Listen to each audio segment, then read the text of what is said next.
Kita akan segera membahasnya dengan pakar hukum pidana Universitas Pelita Harapan Jamin Ginting yang sudah bergabung di Kompas Siang lewat sambungan daring. Bang Jamin, halo selamat siang Bang. Selamat siang Mbak Paskalis. Bang Jamin pasti mengikuti persidangan selama sepekan terakhir ini dari terdakwa Richard Eliezer, Verdi Sambo, Putri Chandrawati dan juga terakhir kemarin obstruction of justice. Sejauh ini catatan Anda untuk saksi-saksi yang kemudian yang paling banyak diragukan jaksa dan hakim, terutama asisten rumah tangga Verdi Sambo dan Putri Chandrawati ini apa Bang Jamin? Ya, jadi begini, khusus untuk ART, Kodir dan Susi, ini sangat riskan ya, dia dalam memberikan keterangan. Karena pertama, kedua ART ini kemungkinannya masih bekerja dengan terdakwa dan masih mendapatkan gaji atau penghasilan yang mungkin daripada terdakwa. Sehingga kemungkinan untuk diarahkan memberikan keterangan dan di bawah tekanan itu ada.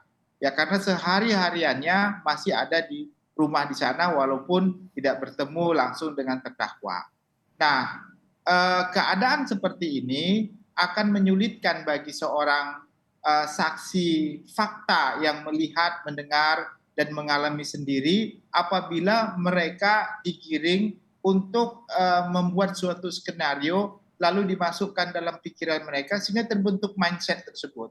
Sehingga waktu mereka mau menyampaikan kesaksian, mereka terperangkap dengan mindset yang sudah ditanamkan dalam pikiran mereka. Sehingga kalau kita lihat, waktu mereka mau mengucapkan atau memberikan kesaksian atas pertanyaan, ada waktu delay untuk memikirkan kira-kira tepat tidak kalau saya mengucapkan ABC karena tidak sesuai dengan apa yang ada di mindset. Terus dicari lagi kalimat yang kira-kira cocok untuk disampaikan tetapi tidak bertentangan dengan mindset yang sudah ada di kepala tersebut.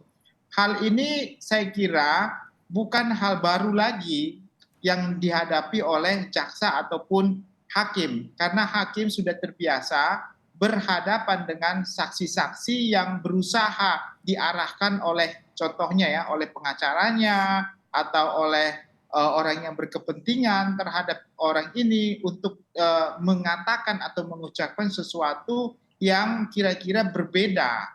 Nah, hal yang paling kelihatan sekali terkait dengan ini adalah perbedaan antara apa yang di BAP dengan apa yang diterangkan dalam persidangan. Nah, bagaimana ini kalau terjadi ada dua hal yang berbeda? Memang di pasal 185 di KUHP mengatakan apa yang disampaikan di persidangan itulah keterangan yang benar. Tetapi hakim tidak serta-merta mengaminkan apa yang diucapkan di persidangan tersebut. Dia harus melihat latar belakang kenapa dia mengucapkan kesaksian tersebut. Lalu latar belakang kehidupannya sebagaimana? Apakah dia ada punya kaitan dengan orang lain yang punya kepentingan terhadap apa yang akan dia saksikan? Nah, jadi kalau keterangan tersebut dianggap oleh hakim tidak benar, yang benar adalah di BAP, tidak juga itu menjadi dasar hakim untuk mengambil keterangan itu sebagai keterangan yang benar. Sampai hakim memaksa atau memberikan tata cara pertanyaan yang kelihatannya seperti mengancam gitu ya, tetapi tidak, itu strategi dan diberikan peringatan sesuai dengan pasal 174 ayat 1 apabila orang yang tidak memberikan keterangan yang benar dia akan dikenakan sanksi pidana dengan memberikan keterangan palsu di bawah sumpah sebagaimana dimaksud dalam pasal 242 yang memiliki sanksi 7 tahun penjara. Oke. Jadi dia itu saya khawatir begini Mbak Barki, saya khawatir orang ini karena dasar pendidikannya rendah, dia nggak mengerti konsekuensi hukum yang dia hadapi. Tapi dia hanya mengerti pokoknya kamu mengucapkan hal ini, saya backup dan kamu tidak akan diapa-apai. Nah itu mungkin menjadi pegangannya di belakang. Jadi dia tidak menyadari seorang saksi yang memberikan keterangan di persidangan itu punya dampak pidana begitu kalau sampai dia berbohong dan Oke. bisa dibuktikan begitu. Berarti Bang Jamin ini bisa dengan kata lain menyatakan bahwa kedua saksi ini potensi besar sekali kalau mereka ada settingan sebelum masuk ke sidang.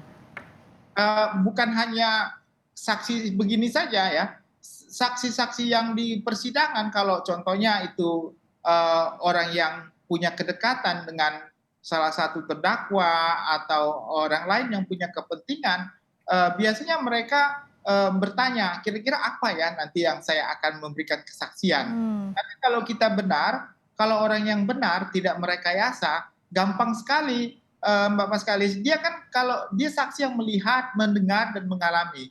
Kalau ditanya A yang dia alami, dia dengar sendiri tanpa harus merekayasa, spontanitas jawabannya pasti spontanitas gampang dan bisa diterima. Tetapi punya kaitan lagi dengan pertanyaan berikutnya nyambung begitu. Dan dia nggak hmm. ragu-ragu.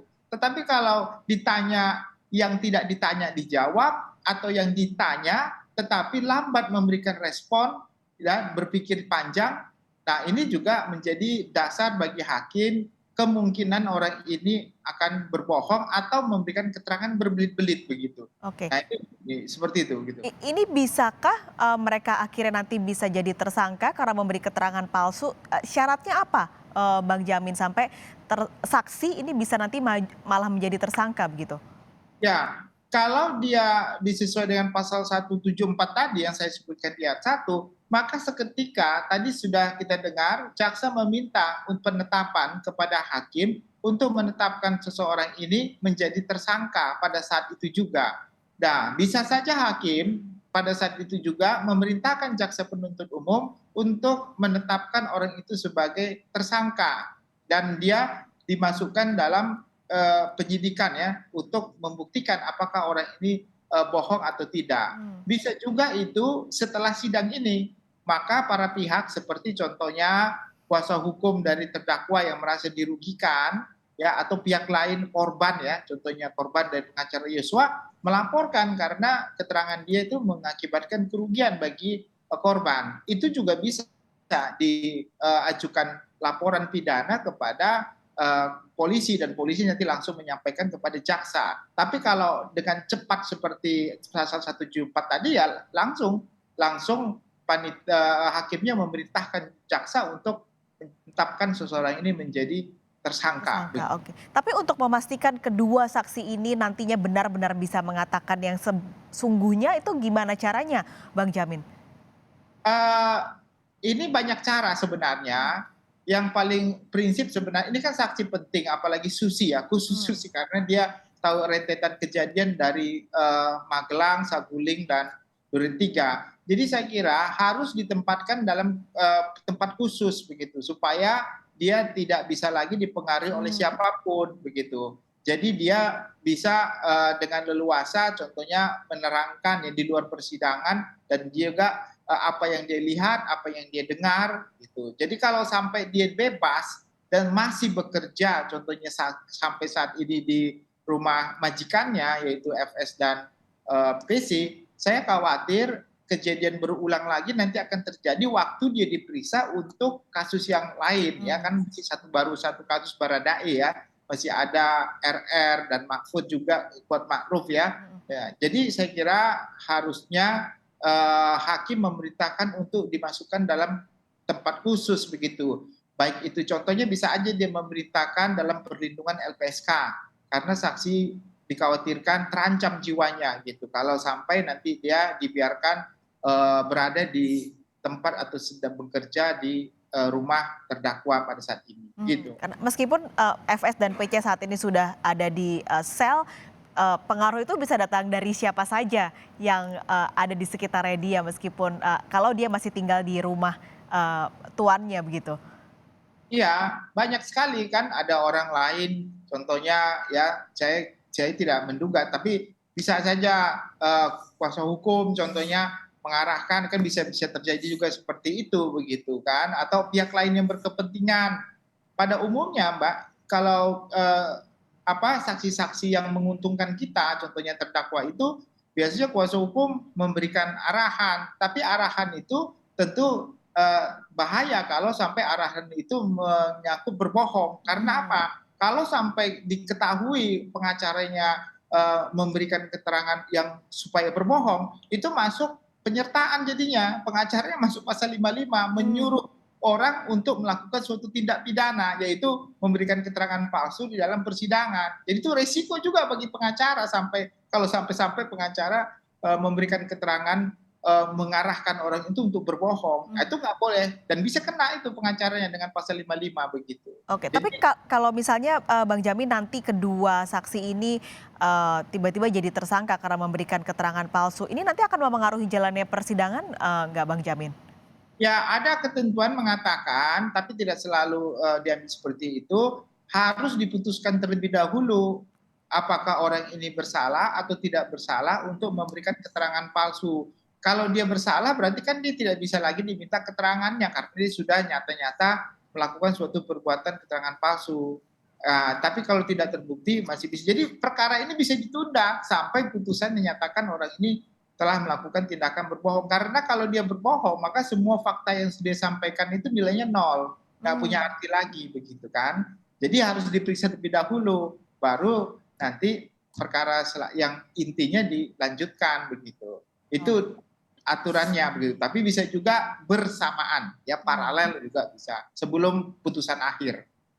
Baik, terima kasih Bang Jamin Ginting sudah bergabung di Kompas Siang hari ini, memberikan informasi soal saksi-saksi yang kita akan lihat nih di persidangan setelah ini bagaimana untuk saksi-saksi selanjutnya. Terima kasih Bang Jamin Ginting, pakar hukum pidana Universitas Pelita Harapan sudah bergabung di Kompas Siang, sehat selalu.